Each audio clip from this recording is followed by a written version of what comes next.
নমস্কার দর্শক বন্ধুরা, তোমরা সব কেমন আছো? আশা করি ভালো আছো। আবার পম্পা কিচেন চ্যানেলে তোমাদের সবাইকে স্বাগত জানাই। আবারও ফিরে চলে এসেছি তোমাদের সাথে একটা নতুন ভিডিও শেয়ার করতে। দেখো বন্ধুরা, আজকে বানাবো কালো কচু দিয়ে কালবাউস মাছের রেসিপি। তো বন্ধুরা, আজকে কালবাউস মাছটা দেখো, প্রায় বড় 1 কেজি সাইজের মাছ। আমার ছেলে তো হাতে ধরে থাকতে পারছিল না, ভারী লাগছিল প্রচণ্ড।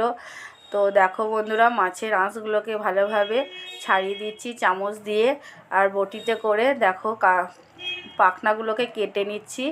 তো মাছটা ভালোই ভারী ছিল, এক হাতে কাটতে একটু অসুবিধাই হচ্ছিল। তো বন্ধুরা দেখো, তাও আস্তে আস্তে কেটে নিয়েছি মাছটাকে। দেখো বন্ধুরা, মাছটা মাঝামাঝি কেটে নিলাম। লেজার দিকটা রিং সাইজ করলাম, মাছের পিস করলাম, আর মাথার দিকটা করব পেটি বের করব। তো বন্ধুরা দেখো, কাটা 3 পিস হয়ে গেল, কেটে নিয়েছি। এরকমভাবে মাছগুলোকে ভালোভাবে কেটে নেব। তো আজকে বানাবো কালবাউস মাছের মাথা দিয়ে কচুর শাক। তো তোমরা দেখতে থাকো ভিডিওটা কেমন হয়।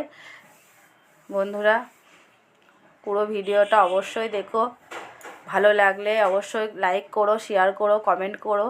আর নতুন বন্ধুদেরকে অনুরোধ রইল আমার পাশে থাকার জন্য, আমাকে সাবস্ক্রাইব করো। আর পুরনো বন্ধুদেরকে অসংখ্য অসংখ্য ধন্যবাদ জানাই, বড়দেরকে প্রণাম জানাই, ছোটদেরকে ভালোবাসা জানাই। তো বন্ধুরা, আমার পাশে এইভাবেই থেকো, সাপোর্ট করো, আমি যেন আরও এগিয়ে যেতে পারি। তোমাদের সাপোর্ট পেলে আমি আশা করি অনেক দূর এগিয়ে যেতে পারবো, এটা আমার বিশ্বাস। তো বন্ধুরা দেখো বন্ধুরা, পিস পিস করে নিচ্ছি মাছগুলোকে ভালোভাবে, হয়ে গেছে পিস। তো এবার পেটি আমি 4 পিস করে নেব। পেটিটা আবার দেখো মাঝখান থেকে কেটে নিচ্ছি। এই দেখো, কচুর শাক কেটে নিয়েছি ভালো করে, পাতাগুলো দিয়ে দিয়েছি কুচি কুচি করে, ডাঁটাগুলো ছাল ছাড়িয়ে নিয়েছি, রসুন দিয়ে নিয়েছি, আর কাঁচা লঙ্কা নিয়ে নিয়েছি। তো বন্ধুরা, কড়াই বসিয়ে দিয়েছি ওভেনের মধ্যে। দেখো, কড়াইয়ের মধ্যে অল্প একটু তেল দিয়ে দিচ্ছি, প্রায় 25 গ্রাম মতো, 4 চামচ মতো তেল দিয়ে দিয়েছি। দেখো, মাছের মাথাটা 2 পিস করে নিয়েছি, ভালো করে ধুয়ে পরিষ্কার করে নিয়েছি। একটা বাটির মধ্যে রেখে লবণ আর হলুদ দিয়ে ভালো করে মাথাটাকে মাছের লবণ হলুদ মাখিয়ে নেব। তো বন্ধুরা দেখো, এইভাবে মাখিয়ে নিচ্ছি লবণ আর হলুদটা। এবার কড়াইয়ের মধ্যে দিয়ে দেব ভাজতে। দেখো বন্ধুরা, ভাজতে দিয়ে দিয়েছি, দুটো মাছের মাথাকেই ভালোভাবে ভাজতে দিয়ে দিলাম। তো বন্ধুরা, এক পিঠ মাছের মাথাটা ভালো করে ভাজা হয়ে গেলে অপর পিঠটি ভালো করে ভেজে নেব। তো বন্ধুরা, এইভাবে ভালোভাবে মাছের মাথাটাকে ভেজে নিয়েছি।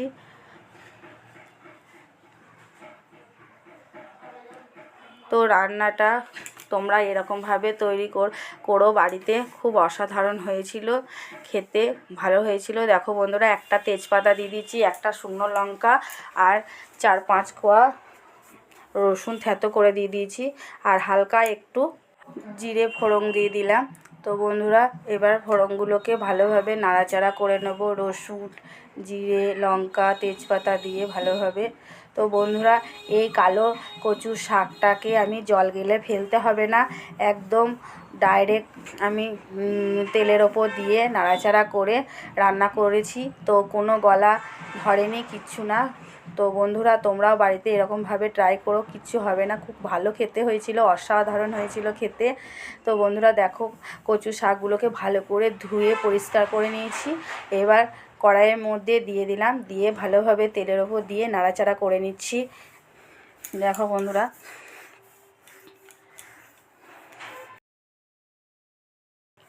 খুব সুন্দরভাবে নাড়াচাড়া করে নিলাম।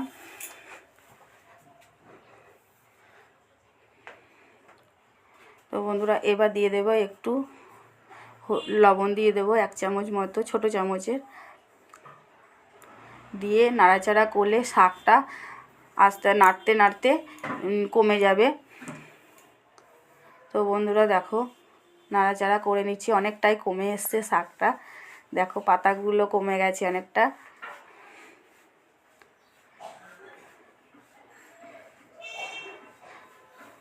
তো বন্ধুরা এবার অল্প একটু হলুদ দিয়ে দিলাম, ছোটো চামচের 1 চামচ মতো হলুদ দিয়ে দিলাম। কাঁচা লঙ্কা 2টো দিয়ে দিলাম। কাঁচা লঙ্কাটা আমি চিড়ে দেবো না, পুরোটা মেখে গেলে ঝালে খেতে পারা যাবে না, তার জন্য সবাই ঝাল পছন্দ করে না। তো তোমরা যদি ঝাল পছন্দ করো তাহলে কাঁচা লঙ্কাটাকে ফাটিয়ে দিতে পারো। তো বন্ধুরা ভালোভাবে নাড়াচাড়া করে নিচ্ছি। এবার নাড়াচাড়া হয়ে গেছে, মাছের মাথাগুলো ভেজে রেখেছিলাম, সেই মাছের মাথাগুলো দিয়ে এবার ভালোভাবে মাছের মাথাগুলোকে ভেঙে নিচ্ছি খুন্তি দিয়ে দিয়ে ভালোভাবে নাড়াচাড়া করে নেব। দেখো বন্ধুরা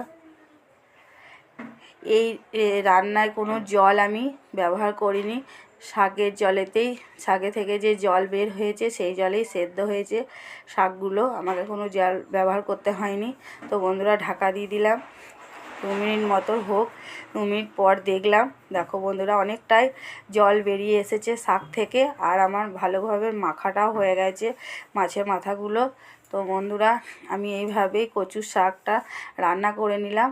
তো বন্ধুরা আর একবার তেল দেব, দিয়ে ছুঁকে দেবো। দেখো তো তেল দিয়ে আর একবার ছুঁকবো পরে। তো বন্ধুরা দেখো ধনে আর জিরেকে শুকনো কড়াইয়ের মধ্যে নিয়ে নিয়েছি, ওটাকে নাড়াচাড়া করে নিচ্ছি ভালোভাবে, ভাজা ভাজা করে নেব হালকা করে, ওটাকে দিয়ে গুঁড়িয়ে নেব শিলের মধ্যে। তো বন্ধুরা এই শাকের মধ্যে ভাজা মশলা দিলে আরও টেস্টি বেড়ে যায়, তার জন্য একটু ভাজা মশলা করলাম অল্প পরিমাণে। তো বন্ধুরা দেখো ভাজা হয়ে গেছে, আবারও কড়াই দিয়েছি, হালকা পরিমাণে একটু তেল দিয়ে দিলাম। শুকনো কড়াইয়ের ছোকার থেকে একটু তেল দিয়ে ছুকলে ভালো হয় শাকটা।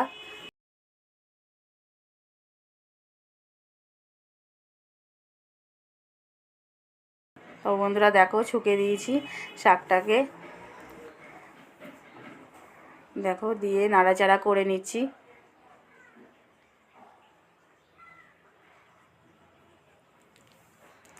এবার উপর থেকে ভাজা মশলাটাকে ছড়িয়ে দেব। দেখো ভাজা মশলাটাকে ছড়িয়ে দিয়েছি।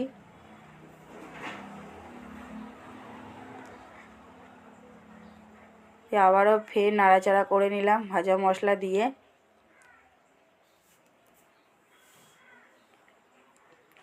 এবার অল্প পরিমাণে চিনি দেব যেন আরও ভালো স্বাদটা আসে, শাকের মধ্যে একটু চিনি দিলে সব শাকেরই স্বাদ ভালো হয়। তো বন্ধুরা দেখো একটু চিনি দিয়ে দিলাম, দিয়ে ভালোভাবে নাড়াচাড়া করে নিচ্ছি। আর বেশিক্ষণ নাড়াচাড়া করব না, নইলে শাকের যে জলটা আছে শুকিয়ে যেতে পারে। তো আমরা তো শাক খেয়েছি, খুব ভালোই হয়েছিল খেতে, তোমরাও বাড়িতে এইভাবে ট্রাই করো। নমস্কার।